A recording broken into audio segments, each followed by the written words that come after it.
Les éditions Sixtrid, avec l'aimable autorisation des éditions Kallman-Lévy, présentent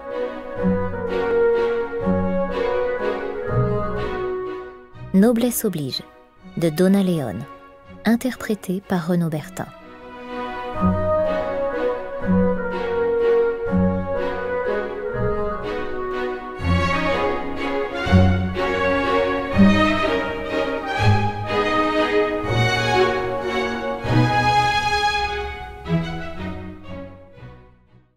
Le bout de champ n'avait pas grand-chose de remarquable.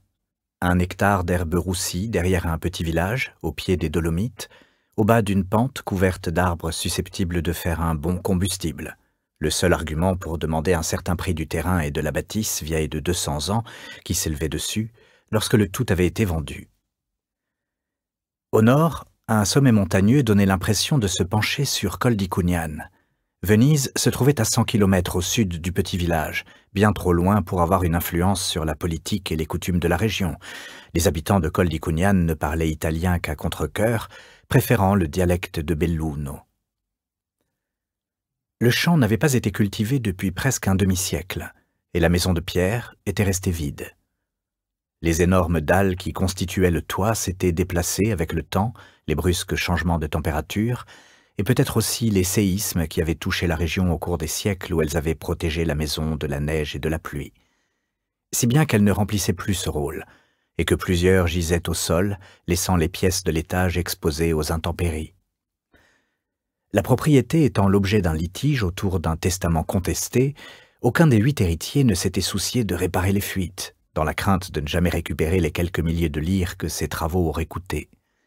Aussi, la pluie et la neige avaient commencé par s'infiltrer, puis avaient coulé à l'intérieur du bâtiment pour grignoter peu à peu plâtres et planchers, et chaque année, le toit s'inclinait un peu plus vers la terre. Le champ avait été laissé à l'abandon pour les mêmes raisons. Aucun des héritiers possibles n'avait voulu dépenser son temps ou de l'argent à en travailler la terre. Aucun ne voulait affaiblir sa position légale en risquant d'être vu en train d'utiliser gratuitement la propriété. Les mauvaises herbes prospéraient, d'autant plus que les derniers à avoir cultivé ce lopin l'avaient régulièrement engraissé des déjections de leurs lapins. C'est l'odeur d'une monnaie étrangère qui finit par régler la querelle au cours du testament. 2 jours après la proposition d'achat faite par un médecin allemand à la retraite, les 8 héritiers s'étaient réunis dans la maison de leur aîné. Avant la fin de la soirée, ils avaient décidé à l'unanimité de vendre maison et terrain, et de ne signer que si l'étranger doublait l'offre qu'il avait faite, soit s'il mettait sur la table 4 fois le prix de ce que n'importe lequel de leurs voisins aurait voulu ou pu payer. 3 semaines après la conclusion de l'accord, les échafaudages s'élevaient et les dalles centenaires taillées à la main dégringolaient sur le sol de la cour pour s'y briser. L'art de poser les lauses s'était éteint avec la disparition des artisans qui savaient les tailler, et elles furent donc remplacées par des rectangles de ciment préfabriqués, présentant une vague ressemblance avec des tuiles en terre cuite. Le médecin ayant eu la bonne idée d'engager l'aîné des héritiers comme contremaître, les travaux avaient progressé rapidement, et comme on était dans la province de Belluno, le travail fut exécuté avec soin et honnêtement. La restauration de la maison était presque terminée au milieu du printemps, et avec l'approche de la belle saison, le nouveau propriétaire, qui avait passé l'essentiel de sa vie professionnelle enfermé dans des salles d'opération aux lumières aveuglantes et dirigé les travaux par fax et téléphone depuis Munich, commença à mettre en œuvre la création du jardin dont il rêvait depuis toujours. Les villageois ont la mémoire longue, et chacun savait que ce jardin était jadis situé le long de la rangée de châtaigniers qui partait de l'arrière de la maison. C'est donc là qu'Egidio Buschetti, le contremaître, décida de retourner la terre.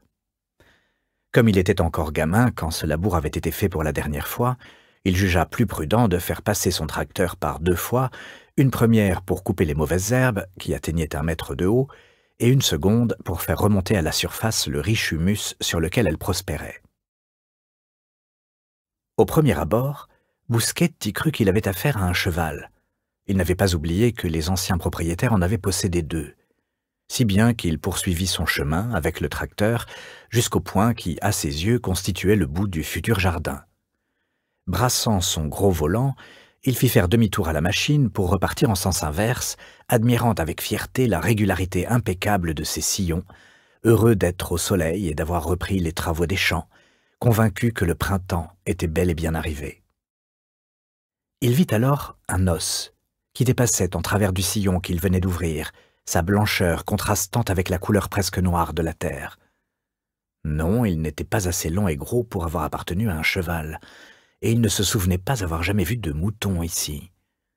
Intrigué, il ralentit. Il lui répugnait de passer sur l'os et de le broyer. Il se mit au point mort et, après avoir serré le frein à main, quitta son siège métallique surélevé pour se diriger vers l'endroit où l'os pointait vers le ciel. Il commença à se pencher pour le prendre et l'écarter du chemin du tracteur, mais quelque chose le mit mal à l'aise, et il se redressa. Du bout de sa lourde botte, il voulut dégager l'os, mais sans succès. Il décida de récupérer la pelle accrochée derrière le siège de son tracteur. Lorsqu'il se retourna, ses yeux tombèrent sur une forme ovale et blanche, un peu plus loin dans le creux du sillon. Aucun cheval, aucun mouton n'avait jamais regardé le ciel par les orbites d'un crâne aussi rond. Aucun ne lui aurait adressé ce ricanement de dents carnivores aiguisées, qui ressemblait de manière si terrifiante aux siennes.